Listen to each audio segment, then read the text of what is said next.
الحمد لله وكفى وسلام على عباده الذين اصطفى أما بعد فأعوذ بالله من الشيطان الرجيم بسم الله الرحمن الرحيم وأذن في الناس بالحج يأتوك رجالا وعلى كل ضامر يأتين من كل فج عميق لیشہدوا منافع لہم۔ ترجمہ: لوگوں میں حج کے فرض ہونے کا اعلان کر دو، اس اعلان سے لوگ تمہارے پاس یعنی تمہاری اس عمارت کے پاس حج کے لیے چلے آئیں گے، پاؤں چل کر بھی اور ایسی اونٹنیوں پر سوار ہو کر بھی جو دور دراز راستوں سے چل کر آئی ہوں اور سفر کی وجہ سے دبلی ہو گئی ہوں، تاکہ یہ آنے والے اپنے منافع حاصل کریں۔ فائدہ: بیت اللہ شریف کی سب سے پہلی بنا میں اختلاف ہے کہ حضرت آدم علیہ السلام نے بنایا یا اس سے پہلے فرشتوں نے بنایا تھا، حتیٰ کہ بعض نے کہا ہے کہ زمین کی سب سے پہلی ابتدا اسی جگہ سے ہوئی ہے کہ پانی پر ایک بلبلے کی شکل تھی، اسی جگہ سے ہوئی ہے کہ پانی پر ایک بلبلے کی شکل تھی، جس سے پھر بقیہ زمین کا حصہ پھیلایا گیا۔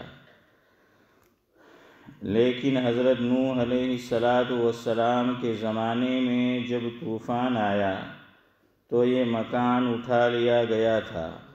اس کے بعد حضرت ابراہیم علیہ السلام نے حضرت اسماعیل علیہ السلام کی مدد سے اس کی تعمیر کی، جس کا ذکر پہلے پارے میں وَإِذْ يَرْفَعُ إِبْرَاهِيمُ الْقَوَاعِدَ مِنَ الْبَيْتِ وَإِسْمَاعِيلُ میں ہے۔ اس آیت شریفہ سے پہلی آیت میں اسی کا بیان ہے کہ اس گھر کی جگہ کا نشان ہم نے حضرت ابراہیم علیہ السلام کو بتایا تھا۔ اللہ جل شانہ کے حکم سے حضرت ابراہیم علیہ السلام نے اس مکان کی نئے سرے سے تعمیر کی۔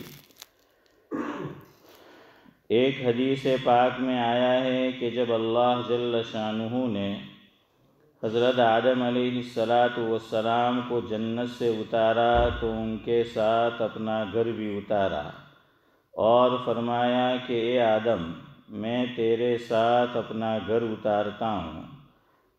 اس کا طواف اسی طرح کیا جائے گا جس طرح میرے عرش کو طواف کیا جاتا ہے، اور اس کی طرف نماز اسی طرح پڑھی جائے گی جس طرح میرے عرش کی طرف نماز پڑھی جاتی ہے۔ اس کے بعد طوفان نوح کے زمانے میں یہ مکان اٹھا لیا گیا۔ اس کے بعد انبیاء کرام علیہم السلام اس جگہ کا طواف کرتے تھے، مکان نہیں تھا۔ اس کے بعد حضرت ابراہیم علیہ السلام کو اللہ جل شانہ نے اس جگہ مکان بنانے کا حکم فرمایا اور جگہ کی تعیین خود فرما دی۔ حدیث شریف میں آتا ہے کہ جب حضرت ابراہیم علیہ السلام بیت اللہ شریف کی تعمیر سے فارغ ہوئے تو بارگاہ خداوندی میں عرض کیا کہ تعمیر سے فراغت ہو چکی ہے۔ اس پر اللہ جل شانہ کی طرف سے حکم ہوا کہ لوگوں میں حج کا اعلان کرو، جس کا اوپر کی آیت میں ذکر ہے۔ حضرت ابراہیم علیہ السلام نے عرض کیا کہ یا اللہ، میری آواز کس طرح پہنچے گی؟ اللہ جل شانہ نے فرمایا کہ آواز کا پہنچانا ہمارے ذمہ ہے۔ حضرت ابراہیم علیہ السلام نے اعلان فرمایا، جس کو آسمان و زمین کے درمیان ہر چیز نے سنا۔ آج اس میں کوئی اشکال نہیں رہا کہ لاسلکی سے ایک ملک سے دوسرے ملک تک آواز پہنچ رہی ہے، تو اس کے بنانے والوں کا بنانے والا جب آواز پہنچانے کا ارادہ کرے تو اس میں کیا اشکال ہو سکتا ہے؟ دوسری حدیث میں ہے کہ اس آواز کو ہر شخص نے سنا اور لبیک کہا، جس کے معنی ہے کہ میں حاضر ہوں۔ یہی وہ لبیک ہے جس کو حاجی احرام کے بعد سے شروع کرتا ہے۔ جس شخص کی قسمت میں اللہ جل شانہ نے حج کی سعادت لکھی تھی وہ اس آواز سے بہراور ہوا اور اس نے لبیک کہا۔ دوسری حدیث پاک میں آیا ہے کہ جس شخص نے بھی، چاہے وہ پیدا ہو چکا تھا یا ابھی تک عالم ارواح میں تھا، اس وقت لبیک کہا، وہ حج ضرور کرتا ہے۔ ایک حدیث شریف میں ہے کہ جس نے ایک مرتبہ لبیک کہا وہ ایک حج کرتا ہے، جس نے اس وقت 2 مرتبہ لبیک کہا وہ 2 مرتبہ حج کرتا ہے، اور اسی طرح جس نے اس سے زیادہ جتنی مرتبہ لبیک کہا اتنے ہی حج اس کو نصیب ہوتے ہیں۔ کس قدر خوش نصیب ہیں وہ روحیں جنہوں نے اس وقت دمادم لبیک کہا ہوگا، 20 حج ان کو نصیب ہوئے یا ہوں گے۔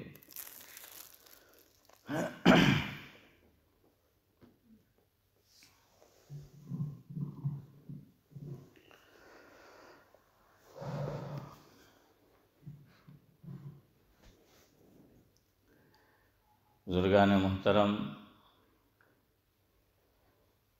کرنا آج سے درس کا آغاز ہے، کرنا آج سے درس کا آغاز ہے، ہو رہا بعد رمضان یہ پہلا واز ہے۔ جو سلسلہ ہے ہماری تعلیم کا، اس کی یہ پہلی مجلس ہے۔ یہ آپ کی دین سے محبت کی علامت ہے، یہ آپ کی دین سے محبت کی علامت کہ بیٹھتے آپ چھوڑ کر سب کام کاج ہے، کہ بیٹھتے آپ چھوڑ کر سب کام کاج ہیں۔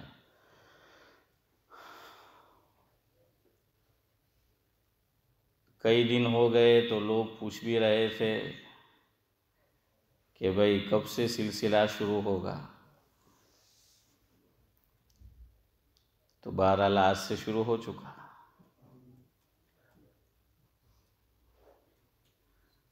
احمد فراز کے بقول وہ کہنا یہ چاہتے تھے، گلوں میں رنگ بھرے باد نو بہار چلے، گلوں میں رنگ بھرے باد نو بہار چلے، اب آ بھی جاؤ کہ اس گلشن کا کاروبار چلے۔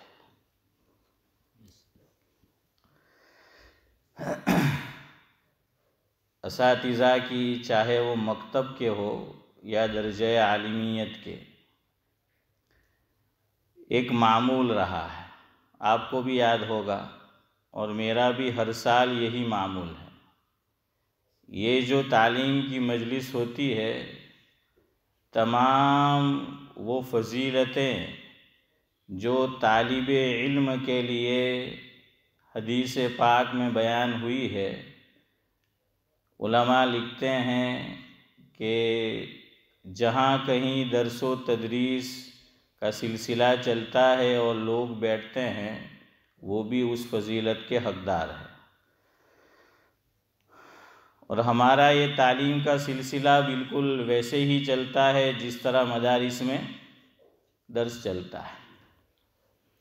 اور آپ میں سے ماشاءاللہ کچھ حضرات ہیں جو پابندی سے بیٹھتے ہیں۔ کہنے والے نے کہا ہے، ایک طرز تغافل ہے سو وہ ان کو مبارک، ایک طرز تغافل ہے سو وہ ان کو مبارک، ایک عرض تمنا ہے سو وہ ہم کرتے رہیں گے۔ کہ کچھ لوگ غفلت برتتے، نہیں بیٹھتے مجلس میں، چلے جاتے ہیں، تو ایک طرز تغافل ہے، وہ وہ ان کو مبارک، شاعر کہتا ہے۔ توفیق نہیں ہوتی تو آدمی قریب میں بیٹھ کر بھی یہاں نہیں بیٹھ سکتا، اور توفیق ہوتی ہے تو دور سے آتا ہے اس نیت سے کہ بھائی اس میں بیٹھیں گے۔ وما توفیقی الا باللہ۔ تو جو طرز تغافل وہ ان کو مبارک، اور ایک عرض تمنا ہے وہ ہم کرتے رہیں گے۔ اور احمد فراز کہتے ہیں کہ ہم سفر چاہیے ہجوم نہیں، ہم سفر چاہیے ہجوم نہیں، ایک آدمی بھی قافلہ ہے مجھے، سمجھے؟ یعنی ہمیں تو صحت دینے والے چاہیے، ہجوم نہیں کہ بہت زیادہ لوگ بیٹھے ہو، لیکن جو بھی بیٹھتے ہو کیسے ہو؟ پابندی سے بیٹھتے ہو، ہم سفر ہو، کہ ہمارا جو یہ سفر جاری ہے اس میں وہ شرکت کرتا ہو۔ تو وہ کہتے ہیں کہ اگر ایک آدمی بھی پابندی سے بیٹھتا ہے تو وہ میری نظر میں قافلہ ہے۔ قافلہ جانتے ہیں نا؟ ہاں، کتنا بڑا ہوتا ہے قافلہ۔ تو احمد فراز ایک آدمی کو بھی جو ہم سفر ہو قافلے سے چودھری صاحب تعبیر کرتے ہیں کہ وہ کیا ہے؟ وہ قافلہ ہے ہمارے لیے۔ تو آپ سب بھی ہمارے لیے ماشاءاللہ قافلہ ہے کہ آپ پابندی سے بیٹھتے ہیں۔ اللہ تعالیٰ آپ کے بیٹھنے کو اور ہمارے سننے سنانے کو جو ہے وہ قبول فرمائے۔ تو کیا ہوتا تھا مدارس میں اور مکتب میں بھی کہ جب پہلا دن ہوتا تھا تو استاد جی فرماتے تھے کہ میں جو پڑھتا ہوں، میں جو بولتا ہوں وہ تم بھی بولو۔ اور کیا بلاتے تھے؟ ربی یسر۔ چلے آپ بھی بول دیں، ربی یسر ولا تعسر وتمم بالخیر وبک نستعینک یا فتاح، ہے نا؟ یہ بلواتے تھے نا سعید بھائی کہ ربی یسر ولا تعسر، کہ اے رب جو کام ہم نے شروع کیا ہے، جس کام کا ہم آغاز کرنے جا رہے ہیں، تو اس کو ہمارے لیے کیا فرما؟ آسان فرما۔ ہاں شیخ زمن، کیا فرما؟ آسان فرما ہمارے لیے۔ جلیل القدر پیغمبر ہے حضرت موسیٰ علیہ السلام، 16ویں پارے میں اللہ رب العزت نے دوسرے رکوع میں ان کی ایک دعا کا تذکرہ کیا ہے سورہ طٰہٰ میں۔ فرعون کے پاس جانا ہے حضرت موسیٰ علیہ السلام کو تبلیغ کے لیے، دین کی دعوت دینے جانا ہے۔ تو اس سے پہلے کیا کر رہے ہیں؟ اللہ سے دعا کر رہے ہیں۔ ہمارے دعوت و تبلیغ کا جو یہ مبارک کام ہے اس میں بھی آپ دیکھیں یہی عمل ہے نا اشرف بھائی، کہ پہلے کیا ہوتا ہے؟ جانا ہے تو دعا ہوتی ہے۔ ہاں، اس لیے حضرت مولانا عبید اللہ صاحب بلیاوی رحمۃ اللہ علیہ دعوت و تبلیغ کے جو اکابر گزرے ہیں ان میں علمی اعتبار سے ٹھوس استعداد کے مالک تھے، زبردست علم اللہ تعالیٰ نے عطا فرمایا تھا۔ کل ہی مجھے ہماری اس مسجد کے سابق امام و خادم حضرت مولانا اسماعیل صاحب سیدیوت دامت برکاتہ العالیہ سنا رہے تھے کہ میں پڑھنے کے زمانے میں، طالب علمی کے زمانے میں مرکز پہ بھی حاضر ہوتا تھا، حاضری دیتا تھا، اور 3 سال میں نے حضرت شیخ الحدیث مولانا محمد زکریا صاحب نور اللہ مرقدہ کے یہاں رمضان المبارک کے اندر جو اعتکاف ہوتا تھا تو اس میں بھی میں طالب علمی کے زمانے میں 3 مرتبہ حاضر ہوا، میں نے حاضری دی ہے۔ اور آگے انہوں نے فرمایا مفہوم یہ ہے کہ بڑے بڑے علماء ہوتے تھے وہاں۔ ہاں، حضرت شیخ کے یہاں یہ خوبی رہی ہے کہ کئی بڑے بڑے شیوخ کہ جو اپنے یہاں دارالعلوم میں شیخ الحدیث ہوتے تھے وہ حضرت شیخ کے یہاں خانقاہ میں تشریف لاتے تھے۔ تو حضرت شیخ بیان کے لیے جن کا انتخاب کرتے تھے ان سارے بڑے بڑے علماء میں سے تو کون ہوتا تھا؟ حضرت مولانا عبید اللہ صاحب بلیاوی رحمۃ اللہ علیہ۔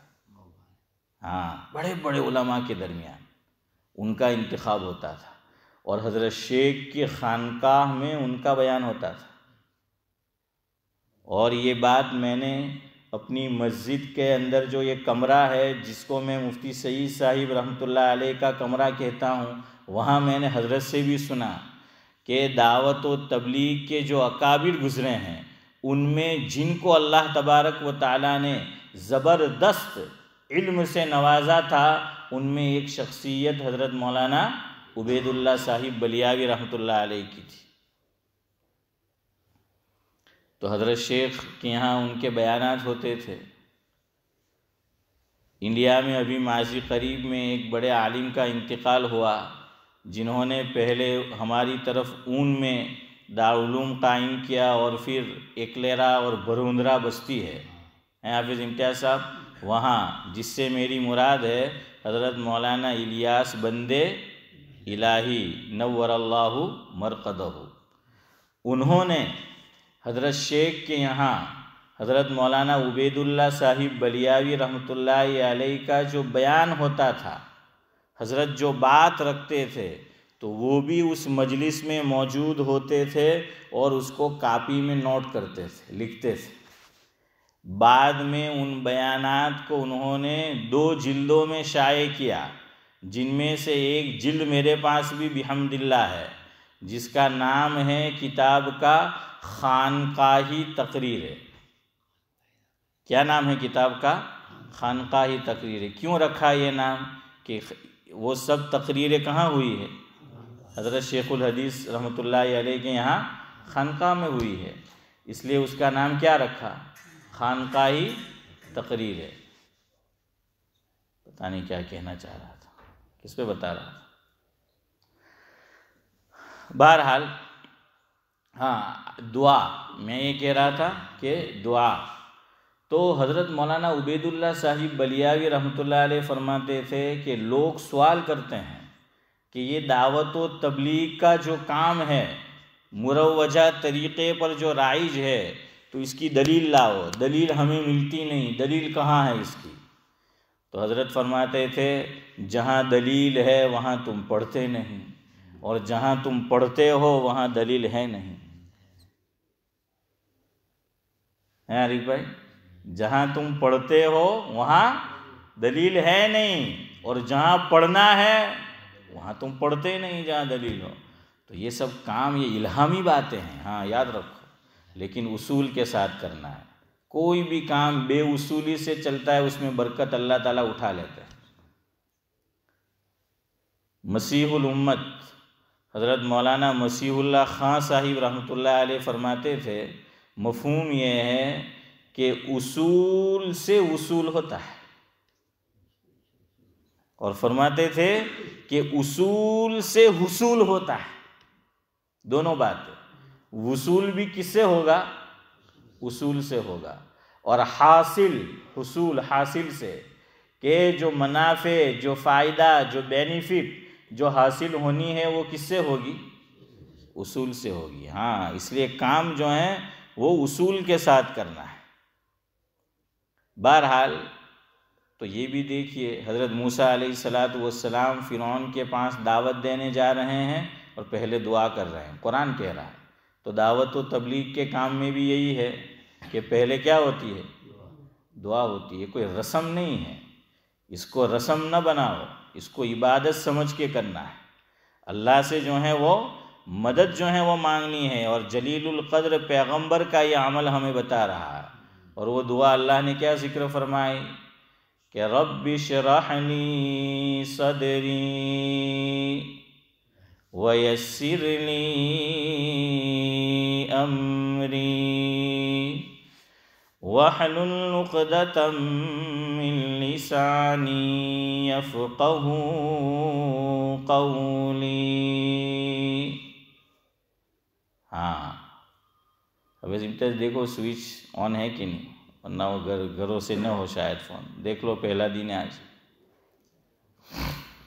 تو یہاں حضرت موسیٰ علیہ السلام نے ایک دعا کس کی مانگی؟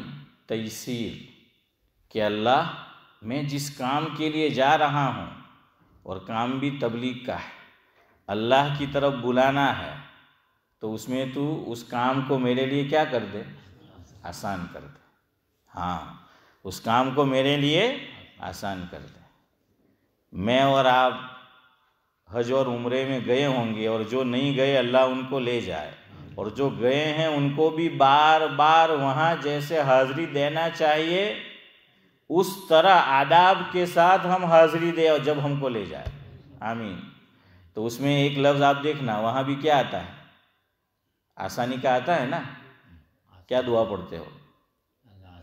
اللہم انی ارید العمرہ، یا حج ہے تو حج، تو اس میں بھی آتا ہے نا؟ ہاں، تیسیر کا لفظ اس میں بھی ہے کہ اللہ تو اس کام کو میرے لیے کیا کر دے؟ آسان کر دے۔ اور آسانی کے بعد یہ بھی کرنا ہے کہ قبول کر لے۔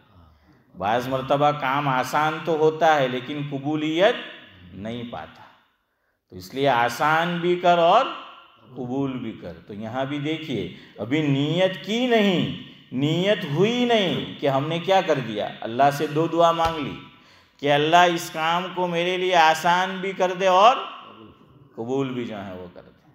ہاں، تو اس لیے یہ دعا ہم سے پڑھواتے تھے ہمارے اساتذہ، اور درجہ عالمیت میں ہر سال ہم نے جو پڑھا، تو جب سال شروع ہوتا تھا تو یہ دعا پڑھاتے تھے کہ ربی یسر ولا تعسر، کہ اللہ تو اس کو، اے رب اس کو آسان فرما ہمارے لیے اور مشکل نہ فرما۔ وتمم بالخیر، دیکھیے اللہ اکبر، دعا کے الفاظ پہ آپ غور کریں، بعض مرتبہ کام آسان بھی ہوتا ہے، کام کیا ہوتا ہے؟ آسان بھی ہوتا ہے اسماعیل چچا، لیکن اختتام کو نہیں پہنچتا، تکمیل کو نہیں پہنچتا، اور کبھی تکمیل کو پہنچتا ہے تو آسانی کے بعد پھر مشقت آ جاتی ہے۔ تو فرمایا کہ جس کام کا ہم آغاز کرنے جا رہے ہیں، جس کام کی ہم شروعات کر رہے ہیں، جس کام کا ہم آغاز کریں گے، جس کام کی ہم شروعات کریں گے، اے اللہ تو اس کو خیر و خوبی کے ساتھ کہاں پہنچا؟ اختتام کو۔ انشاءاللہ 25 کو ختم کریں گے۔ اب میں نے ارادہ کیا ہے اس سال انشاءاللہ آدھے گھنٹے سے زیادہ نہیں جانا ہے، یا بہت بہت تو 35 منٹ، بس اب بہت ہو گیا۔ تو دعا کرو کہ اللہ مجھے بھی توفیق دے وقت پہ ختم کروں، اور نہ کروں تو آپ کو توفیق دے کہ آپ لقمہ دو۔ تو انشاءاللہ 25 کو ختم کرتے ہیں۔ تو اس لیے کیا کہا؟ ایک تو آسانی فرما، مشکل نہ فرما، اور اس کو اختتام کو پہنچا۔ انشاءاللہ اللہ تعالی ہم کو بھی رمضان تک پہنچائے۔ ہماری یہ مجلس رمضان سے شروع ہو کر رمضان پہ ختم ہوتی ہے، ہاں، تو انشاءاللہ ہمیں وہاں تک پہنچائے۔ وَبِكَ نَسْتَعِينُكَ يَا فَتَّاحُ، اور اے اللہ ہم آپ ہی سے مدد چاہتے ہیں، آپ ہی سے مدد طلب کرتے ہیں، اور آپ ہی کی مدد سے ہم اپنی منزل تک پہنچ سکتے ہیں اور پہنچیں گے۔ ہمارے لیے وہ راستہ کھول دے جس راستے پہ ہم چلنا چاہتے ہیں اور چل کر منزل پر پہنچنا چاہتے ہیں۔ اللہ اکبر مرحوم کو جزائے خیر دے، انہوں نے اسی بات کو جو اساتذہ مجھ سے اور آپ سے کہلواتے تھے شروع سال میں، تو انہوں نے اس کو شعر کے اندر پرو دیا ہے، شعر میں بیان کیا ہے اکبر مرحوم نے۔ اکبر کہتے ہیں چلیے ابجد سے ربی یسر ولا تعسر کہہ کر، چلیے ابجد سے، امجد سے نہیں، ہاں، ابجد سے۔ ابجد کا کیا معنی؟ الف با تا سا جیم ہا، یا پھر میں دونوں کہہ دوں، الف بے تے سے جیم، کوئی بے کہتا ہے کوئی با کہتا ہے، اس لیے بھائی جس کو بے کہنا ہے بے کہو، جس کو با کہنا ہے با کہو. تو اس کو ابجد کہتے ہیں، اس لیے کہتے ہیں ابجد حوض ہتی، ہے نا. ہاں اس طرح ہے کہ سارے الفاظ کو پرو دیا، الف سے یا تک جتنے بھی لیٹر ہے، جتنے بھی حروف ہے، اس کا نام کیا ہے؟ ابجد. اس کا کیا بولتے ہیں؟ ابجد. ویسے وہ اخیر تک سارے الفاظ آ گئے ہیں، الف بے تے سے جیم یا الف با تا تھا، یہ کتنے ہیں ٹوٹل؟ کبھی گنے نہیں ہیں؟ ہاں یہ اسلامی جو مہینہ ہے نا اتنے ہی ہے. ارے اسلامی مہینہ یعنی ٹوٹل نہیں، اسلامی مہینے کے جو ٹوٹل دن ہوتے ہیں کتنے ہوتے ہیں؟ 29 یا پھر 30. تو اس میں بھی ایسا ہی ہے. تو 29 بھی اور 30 بھی. آپ کہتے ہیں مولوی صاحب ایسا کیسے کہ 29 بھی اور 30 بھی؟ وہاں تو بھائی چاند ہو جاتا ہے تو 29 یا پھر 30. تو اس میں بھی پھر کوئی کہتا ہے کہ الف اور حمزہ دونوں جڑوا بھائی بہن ہیں، یا کوئی کہتا ہے کہ چھوٹی یا اور بڑی یا. آپ دیکھنا بعض تختی میں یا احسن القواعد میں یا اور کوئی ایسی کتاب ہے اس میں ایک ہی یا ہوتی ہے، اور بعض میں کتنی لکھی ہوتی ہے؟ 2 یا. تو 2 یا ہو جائے گی تو پھر بڑھ جائے گا نمبر ہیں. ہاں تو وہ الف بے تے سے الف با تا سا. بہرحال تو اکبر یہی کہتے ہیں کہ بھائی چلیے ابجد سے ربی یسر ولا تعسر کہہ کر. تو گویا کہ اساتذہ کو تعلیم دے دی کہ جب تم طالب علم کو یا طلباء کو پڑھانا شروع کرو ابجد سے. کس سے پڑھاتے ہیں سعید بھائی؟ پہلا لفظ کیا پڑھاتے استاد جی؟ الف پڑھاتے نا. ہاں لیکن ہمارے حضرت مولانا ابرار احمد صاحب دھلیگی رحمۃ اللہ علیہ فرماتے تھے الف ہی پڑھانے کا. بعض مکتب کے حافظ جی حافظ یوسف کیا پڑھاتے تھے؟ الف خالی بینا نیچے ایک نقطہ. تو حضرت فرماتے تھے کہ بچہ جو ہے گھر سے پڑھنے جاتا ہے واپس آتا ہے، ماں باپ پوچھتے ہیں کہ ہوں یاد کرنے آئے ہو؟ تو کہ استاد پڑھاولو الف خالی. تو کہ خالی جائے نا خالی جاؤ ہیں، دماغ خالی لینے گے لو ہیں اشرف بھائی، اور پڑھایا بھی الف خالی. تو کہ گھر واپس ویسے جایا کہ کہاں گئے تھے کہ کہیں نہیں، کیا لائے تھے کہ کچھ بھی نہیں ہیں. تو بہرحال کیا ہے اس کو کہتے ہیں چلیے ابجد سے ربی یسر ولا تعسر کہہ کر. اور آگے اکبر کہتے ہیں تب تو امید تمت بالخیر ہو سکتی ہے. اللہ اکبر. اکبر نے نقشہ کیا کھینچا ہے احسن القواعد میں. آپ دیکھنا الف با تا تھا پڑھتے پڑھتے چلے جاؤ. میں بچوں کو کہتا ہوں کہ اب تک تم کیا تھے؟ اجے کرتے تھے ہیں. تو اب تک لوکل راستے پہ چل رہے تھے. آخری صفحہ احسن القواعد کا ہوتا ہے تو آدھے صفحے کے بعد شروع ہوتا ہے الف لام میم صاد الف لام را. تو میں نے کہا کہ بھائی اب موٹر وے آ گیا ہیں، اب آپ کو کیا کرنا ہے کہ بھائی رواں پڑھنا ہے، اب ہجے نہیں کرنا ہے. فرسٹ الف لام میم کیوں آیا؟ سائن بتا دی کہ قرآن جب شروع ہوگا تو پہلا پارہ کہاں سے شروع ہوگا؟ الف لام میم. تو پہلے موٹر وے پہ بھی سائن آتی ہے نا کہ اب کیا آ رہا ہے؟ موٹر وے جو ہے وہ آ رہا ہے. تو وہ آ گیا. اور اکبر نے کہا کہ تمت بالخیر. احسن القواعد میں جا کر دیکھ لینا اخیر میں لکھا ہوگا تم مت.